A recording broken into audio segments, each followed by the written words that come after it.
We prepare this. Yes, it's another different style, but we have not more, but video. One fight, Rico in boxing fight, yeah. But we look kickboxing fights. But my team help me, my coach, my team prepare. I'll beat you is because I'm bringing something different to the table that you haven't seen before. You've seen everything there is in the sport of boxing. But I'm not interested in. I like Rico Verhoeven, sparred him. Know him, nice fella, very good kickboxer, one of the best of all time, but he's not a boxer. If he wants to fight, can he box? Yeah, he can box. He's a very good boxer, but he shouldn't be boxing the best heavyweight in the world. If he wants to do it as an exhibition, go and do it. I'm not interested in Usyk Verhoeven, just for the simple.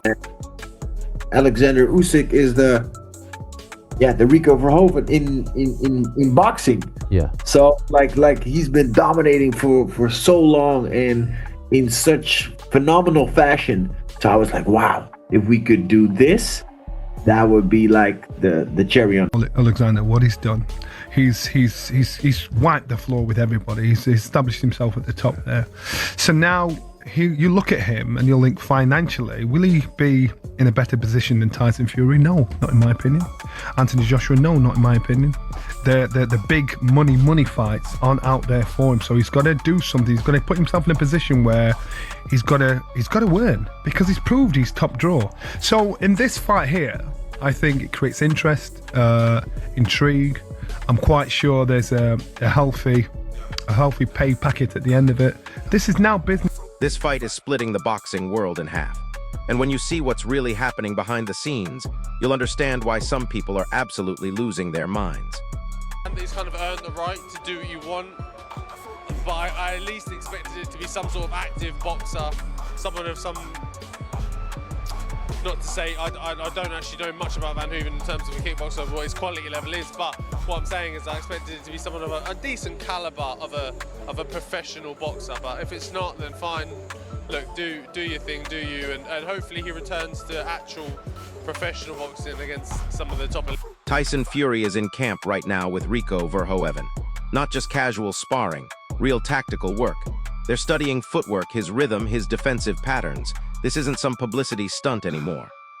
Kid's had one bout as a professional boxer. You go, so, you know, how can he jump the queue and box Oleksandr Usyk for the WBC title? To me, that doesn't make any sense at all, and I think it makes a mockery, again, of the WBC. Here's what's wild. Tyson isn't panicking about facing her, while everyone else is debating whether this fight should even happen. He's calmly watching footage and adapting his game plan. That confidence is terrifying. And I can see how the monetization vehicle of this works. But Usyk wouldn't be doing this unless there's a reason for it. There must be a motivation behind it. It must be some form of derivative as to what happened between the various disciplines crossing over with Ngannou. But Rico, he's talking like he knows something nobody else does. Listen to what he said about his style being completely unfamiliar to boxers. He genuinely believes his kickboxing background gives him weapons Usyk has never seen. Boxer for a long time and not really done much in boxing at all to definitely to warrant a shot at Oleksandr Usyk when there's a queue so big. And indeed. You know what I mean? And that's the most important thing. The people who are sitting waiting for their shot in line are going to be fuming over this. Some would say, to counter that argument, Usyk's probably earned the right to have an easy. Now here's where the boxing purists start losing it. Dave Allen came out swinging, basically saying Rico has no business stepping in there with an elite heavyweight. Skills don't just transfer between sports like that. No, Rico wanted the fight, Usyk wanted it. They said both ultimate fighting men, aren't they? So fights like this are not going to be hard. And get this, Rico actually agrees the challenge is massive. He's comparing Usyk's boxing dominance to his own kickboxing reign. But he still sees this as his legacy moment. That's either confidence or delusion. Usyk steps in and will take on one of the greatest kickboxers of all time. I'm actually quite a big kickboxing fan, so I know quite a lot about him. I've watched a few of his fights over the years. They used to call him the Prince of Kickboxing, and then he elevated to the King of Kickboxing. I mean, he's a very, very, very good kickboxer who's got decent hands. I can't lie to you. Johnny Nelson dropped the real truth bomb, though. Usyk has cleared out the division. There's nobody left. So now it's about money and spectacle. The sport needs these crossover fights to stay relevant. In fact, I think the fight is going to be a fun one. I think Usyk's probably going to wash Rico, but hey, you never know. Francis walked in there, knocked down Tyson, jiggled his balls in his face, and ended up almost beating him. So yeah, I'll watch this. It's an entertainment fight. It's a crossover fight, and while I think that Oleksandr Usyk has bigger fish to fry in the heavyweight division, when Caballel is a man... Here's where it gets messy. Fabio Wardley is trying to stay diplomatic, but you can hear the frustration. He wanted Usyk to face a real boxer, someone who's earned their shot through the rankings. This is a joke. This is nothing but a gimmick fight, and it's even more shameless considering the fact, one, it's on pay-per-view, and two, it's for the WBC Heavyweight Championship of the world. Does Rico Verhoeven, with his one win over a decade ago against the guy who was 0-5, deserve a world title shot? Answers on a postcard. Can you play the recorder? No. That's the answer. This is shocking. Shocking stuff from Oleksandr Usyk. This is Oleksandr Usyk picking money over legacy. But Spencer Oliver, he's not holding back at all. He's questioning how someone with barely any pro boxing experience gets a world title shot. This is about protecting the sport's integrity. This is the real kickboxing king, a heavyweight undisputed champion that's reigned for 12 years plus, at the top. So he's fought everybody. So now, he's had every kind of challenge, he's come through that, and with him being around me in boxing as well for so long, and knowing that he Listen to this part. Oliver is worried this sets a dangerous precedent.